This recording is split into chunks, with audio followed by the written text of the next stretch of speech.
요즘 방산계 핵심 인사들 사이에서 흘러나오는 말이 있습니다. 미국이 한국을 압박하기 시작했다. 특히 차세대 기동헬기 분야에서 그 기류가 심상치 않습니다. 얼마 전 미국 측이 비공식 라인을 통해 한국군 고위 관계자들에게 V-280 기반 기종을 우선 고려하라며 동맹 차원의 표준화를 은근히 강조했다는 이야기가 업계에서 퍼지고 있습니다. 이 내용을 확인한 국내 항공기술진들은 의외로 침착했습니다. 한국이 이제는 헬기를 사는 나라가 아니라 헬기를 만드는 나라라는 자부심이 그 배경이었습니다. 특히 최근 카이와 ADD가 미국 및 유럽과의 기술 협상에서 강하게 맞받아치며 기술 주도권을 잃지 않으려는 움직임을 보였다는 점이 내부 회의록 수준에서 확인되었죠. 그 회의록에 따르면 한국 측은 미국의 독자 플랫폼 개발을 방해하지 말라고 명확하게 못을 박았고, 이 발언 이후 협상 테이블의 공기가 완전히 뒤집혔다고 합니다. 이 흐름 속에서 해외 주요 매체가 포착한 내용이 더욱 극적입니다. 영국 파이낸셜 타임즈는 최근 한국의 차세대 기동 헬기 프로젝트인 XUH에 대해 아시아 국가 중 유일하게 미군 차세대 틸트로터 기술과 경쟁 가능한 독자 개발을 추진 중인 국가라고 평가했습니다. 또 일본의 니홍에이자이는 한국이 미국을 포함한 선진국이 독점해온 고속 회전익 기술 구조의 균열을 만들고 있다고 분석했습니다. 전 세계 항공기술 분야가 주목하기 시작한 이유는 하나입니다. 한국이 드디어 회전익 항공기의 속도 장벽을 뛰어넘기 위한 정식 도전에 나섰다는 것, 그리고 그 규모가 8조 원이라는 점입니다. 한국의 8조 원급 XUH 프로젝트는 단순한 신규 무기 개발이 아닙니다. 방산 전문가들 사이에서는 이 사업을 두고 KF-21 이후 한국 항공산업의 두 번째 대전환점, 그리고 한국 헬기 역사에서 20년 격차를 단숨에 10년 이하로 압축시키는 국가급 도약이라는 평가가 나옵니다. 실제로 산업부 내부 자료에 따르면 XUH가 성공할 경우 한국의 회전익 기술 자립도는 현재 약 65% 수준에서 2035년 85% 이상으로 끌어올릴 수 있다고 분석했습니다. 이는 한국이 수리온과 LAH 같은 개량형 모델을 넘어 처음부터 공력 구조와 비행 제어, 그리고 100% 수입에 의존해왔던 로터 시스템을 자체 설계하는 진짜 원천 기술 보유국으로 넘어가는 단계라는 뜻입니다.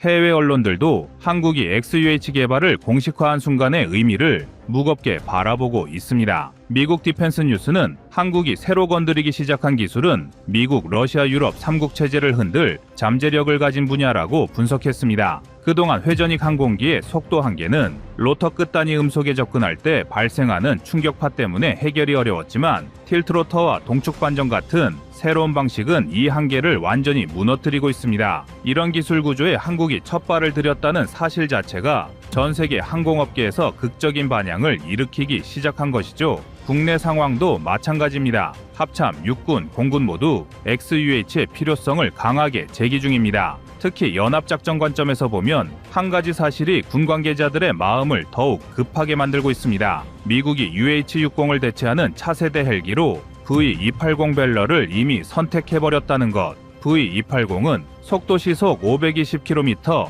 항속거리 약 3,900km, 과거 블랙호크보다 2배 빠르고 2배 멀리 날아가는 괴물 같은 기체입니다. 이 상황에서 한국군만 구형 기동 헬기 체계를 유지하는 건 사실상 전력 공백을 스스로 만드는 것과 같다는 우려가 강해졌습니다. 그래서 한국은 결정을 내렸습니다. 미국의 압박을 그대로 수용하지 않고 기술 이전 조건을 따르지 않는 상태에서 기체만 구매하지도 않고 그렇다고 독자 개발을 포기하지도 않는 아주 특수한 길을 택했습니다. 바로 미국과 협력하되 종속되지 않고 배후대 통제권은 잃지 않는 방식입니다. 이 접근 방식은 2010년대 KF-21 개발 초기에 한국이 F-35 측과 기술 이전 협상에서 겪었던 아픈 경험에서 비롯되었습니다. 당시 미국이 4개 핵심 기술 이전을 거부하며 사업 전체가 흔들렸던 기억이 아직도 한국 항공업계 내부에서는 교훈처럼 남아 있습니다. 카이 내부 기술 전략 문서에서는 이 사건을 두고 기술 주권의 중요성을 뼈저리게 깨달은 시점이라고 명시할 정도입니다.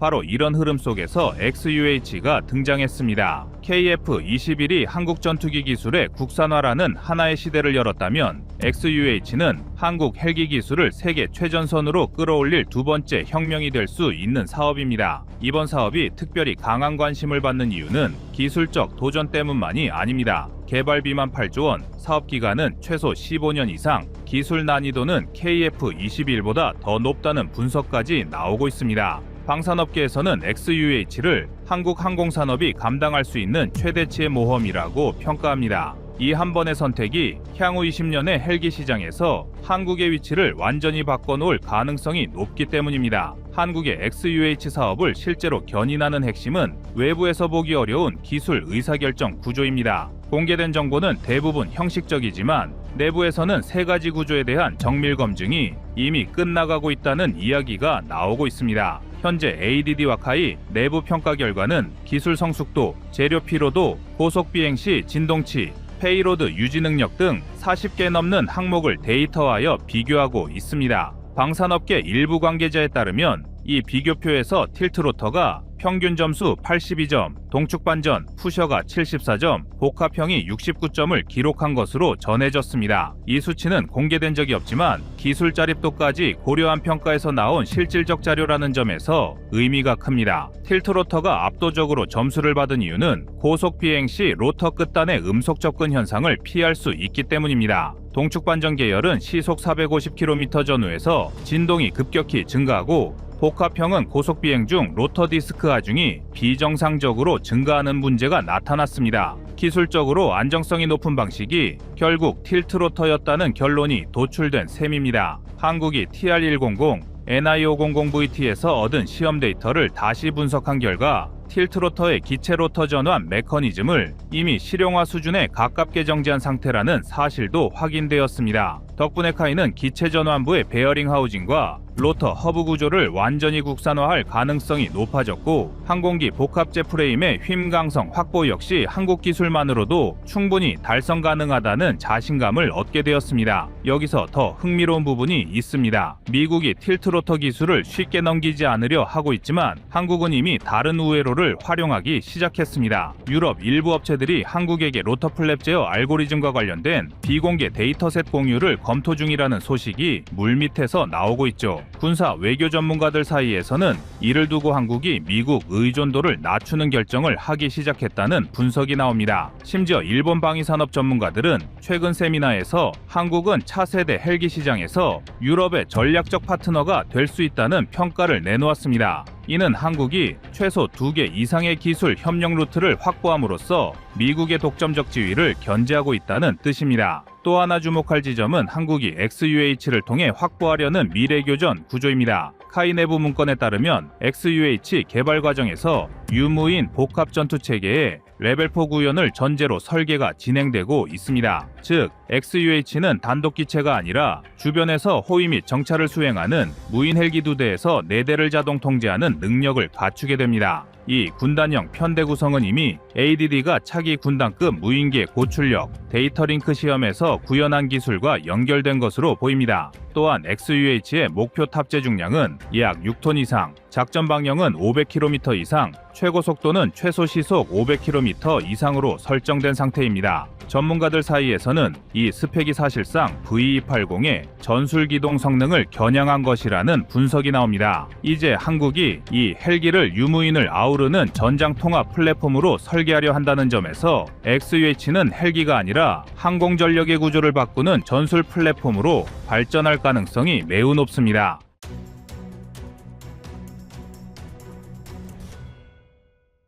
다음은 25년 8월 9일 한국 새로운 전자전기 개발 영상입니다. 마침내 대한민국이 제대로 된 전자전기를 개발합니다. 2023년 4월 방추위가 사업 추진을 승인하며 3조 7천억 원 규모의 예산을 배정했고 올해 7월 방위사업청은 첫 1조 8천억 원 집행과 함께 플랫폼을 봄바르디에르 글로벌 6500으로 확정했습니다. 항속거리 1만 킬로미터, 채공 11시간에 G6500에 LIG 넥스1, 한화 시스템이 개발할 제밍 장비를 얹으면 서울 상공에서도 250km 밖 평양 레이더와 통신을 한 번의 먹통으로 만드는 원거리 스탠드오프 전자전이 현실화됩니다. 미 해군이 EA-18G를 대체할 차세대 기체로 역시 비즈니스 제트 기반을 쓰듯 우리도 전투기 호위형이 아닌 고고도 광격 지원형을 선택해 작전 방향과 생존성을 극대화한 겁니다. 결국 이 전자전기는 F-35A, KF-21 편대가 떠나기도 전에 북방공망을 무력화해 압도적 제공권을 담보하며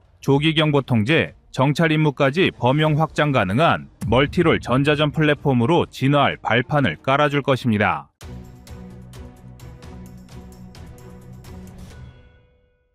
작전 개념은 스탠드오프 네트워크 전자전입니다. 전자전기가 12km 고도에서 250km 떨어진 표적에 저출력 탐지빔을 뿌려 위협 파라미터를 수집하고 곧바로 30초 내 AI 알고리즘이 교란 패턴을 산출해 초광대역 펄스를 투사합니다. 같은 시간 슬로트에 KF-21과 F-35A가 순차 돌입하면 통신, 센서, 무인기 링크가 한꺼번에 끊긴 디지털 블랙아웃이 발생하고 공군은 최대 11분의 공격 창문을 확보하게 됩니다. 미 육군이 같은 G6500 플랫폼으로 운영 중인 ARES가 지상 표적 인지용 감지빔을 쓰는 것과 달리 한국형 블록2는 적 레이더 반응까지 실시간 학습해 맞춤형 교란을 반복한다는 점이 특징입니다. 한국 공군의 차세대 전장 환경은 이미 전파지배 경쟁으로 옮겨갔습니다. 이 변화의 한복판에서 한국형 전자전기는 단순한 지원기가 아니라 탐지, 지휘, 타격을 하나로 묶어 적의 판단 시간을 빼앗는 타임 디스플레이서 역할을 맡게 됩니다. 걸프전과 유고전에서 확인된 대공망 붕괴 시나리오는 30년이 넘은 이론이지만 북한, 중국, 러시아가 최신 디지털 레이더로 재무장한 지금은 대응 속도와 스펙트럼 확장력이 승패를 가릅니다. 그래서 방위사업청이 선택한 해법은 전투기형 포드가 아닌 고고도 스탠드오프 플랫폼입니다. 빔포밍, 지능형 신호분석, AI 기반 위협 라이브러리를 실시간 업데이트할 수 있는 19인치 미션렉 열네 세트를 비즈니스 제트 동체 삽입하고 공기흡입 계통을 확장한 뒤 페리미터형 액티브 어레이를 좌우 동체선 상단에 매달아 0.5에서 18GHz 대역을 동시에 다중빔 처리합니다. 미션렉당 평균 소비 전력은 8kW이며 전체 시스템은 115kVA급 환경 제어로 유지되며 오실레이터 상잡음을 마이너스 120 데시벨 캐리어 퍼 헤르츠까지 억제해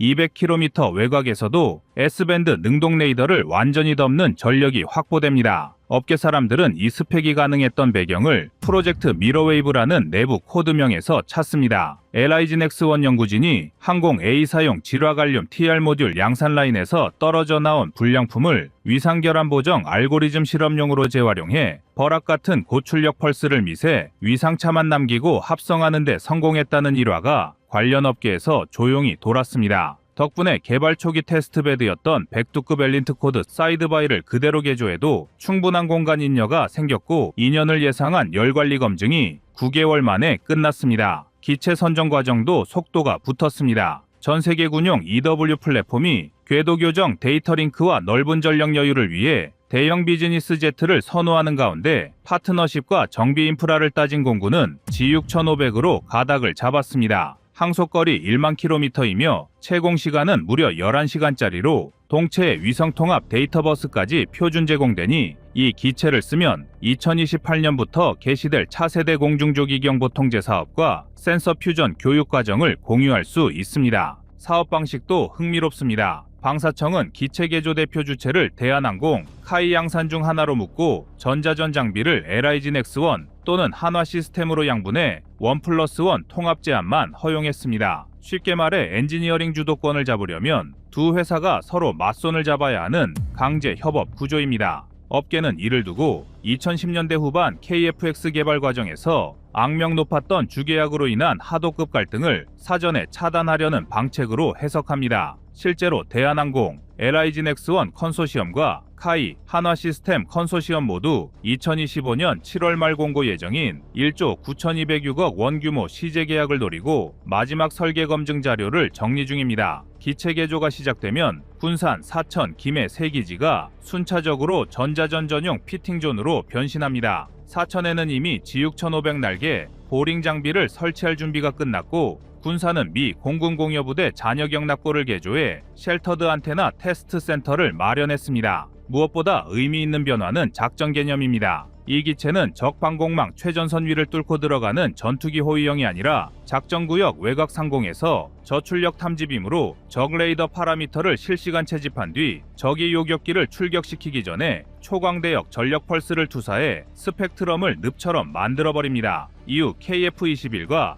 F-30A가 정해진 시간창에 순서대로 돌입하면 미리 준비된 네트워크 전자전 모델이 표적 방공망의 잔여 감시각까지 계산해 지속 교란 패턴을 자동 생성합니다. 그러면 공군작전 지시체계는 기존의 탐지 타격 탈출 3단계를 은폐 압도 마무리 2단계로 압축할 수 있습니다. 곧 발표될 에어포스 비전 2045 문건에 이 개념이 디지털 혼합 현대라는 이름으로 반영될 것이라는 소식도 들리는데요. 이제 현대전에서 전자전기의 등장은 적어도 한국 공군이 유사시 전체 살상 무력을 투사할 윈도 타임을 5분 이상 확보하도록 하는 가장 핵심적인 전략 자산으로 자리 잡을 것입니다. 한국형 전자전기 사업은 2025년 8월 사업 공고를 기점으로 2034년까지 총 4대를 전력화하며 1, 2호기는 기본형인 블록1 사업으로 추진하고 3, 4호기는 확장형 개념으로 접근해 블록2 사업으로 진화하는 10년 로드맵을 채택했습니다. 1단계 계약액 1조 9,206억 원은 전체 예산의 51%에 해당하며 체계 통합, 지상시험, 초도 비행까지 54개월을 소요하도록 압축됐습니다. 지육 1500 동체는 길이 30.3m, 최대 이륙 중량 45.1톤으로 폭 19GHz까지 대응하는 초광대역 위상 배열 안테나를 좌우 동체 상단에 슬림 스폰슨 형태로 부착해도 여전히 최대 11시간 채공과 1만 km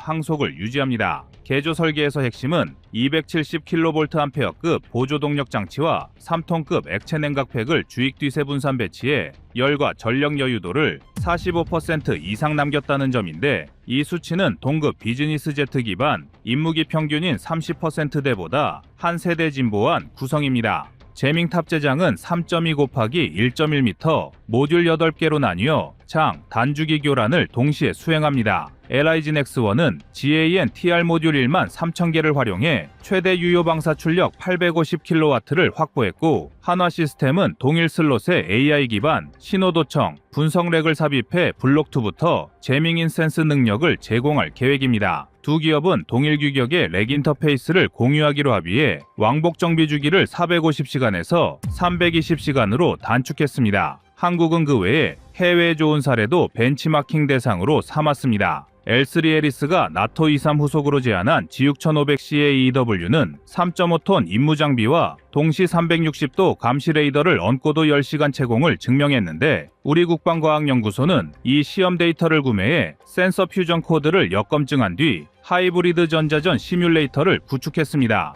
덕분에 전자전기의 소프트웨어 시험 공간이 KF-21 통합시험실과 공유되어 연간 5억 원가량 시험 비용이 절감됩니다. 여기에 아주 흥미로운 비화가 하나 있습니다. LIG Nex1 프로젝트 미러웨이브 팀은 초기 열폭주 문제를 해결하려다 우연히 TR 모듈 불량품을 평면 배열 대신 원통형 냉각핀의 세축으로 고정해 위상 오차를 평균 17도 줄이는 방법을 발견했습니다. 이를 통해 안테나 한 면당 출력 손실을 8% 이상 줄였고, 덕분에 항공기당 배터리팩 110kg을 감량할 수 있었습니다. 이를 통해 블록2 이후 확장 계획도 잡혀 있습니다. 2035년부터는 디지털 비콘, 사이버 전송 모듈을 탑재해 적 전술 데이터 링크에 가짜 임무 지령을 삽입하는 사이버 전자전까지 아우르며 1호기와 2호기는 좌석 6석을 제거하고 5인 사이버 셀을 추가할 예정입니다. 이런 선진화된 기술은 수출 가능성도 높이고 있는데요. 봉바르디에가 올 1월 미국 육군에 G6500 기반 정찰기를 납품하면서 플랫폼 인지도가 급상승했고, 말레이시아, 인도, 아랍에미리트가 2030년 이후 AWACS 대체 수요를 검토 중입니다. 방사청과 K방산 수출지원단은 CJ3봉이로 체계 개발 인증과 동시에 해외 시험 비행을 돌리는 투트랙 전략을 추진해 첫 수출 목표 시점을 2037년으로 잡았습니다. 마지막으로 이제 한국에 남은 건 ITAR 규제와 탑재, SW 보안성입니다. 또 전자파 인체 영향 시험이 세대 난관인데, 방사청은 미국 EAR-99를 품목 지정해 CCL 예외 적용하였습니다. 현재는 MIL STD 사육사의 초과 성능 확보를 목표로 표준화를 진행 중입니다. 이러한 전략적 통합 노력이 완성되면 한국형 전자전기는 북방방공망 붕괴 시나리오의 첫 페이지를 넘어 동북아 전자기 스펙트럼 주도권을 한국 손에 쥐어줄 핵심 전력으로 자리매김할 것입니다.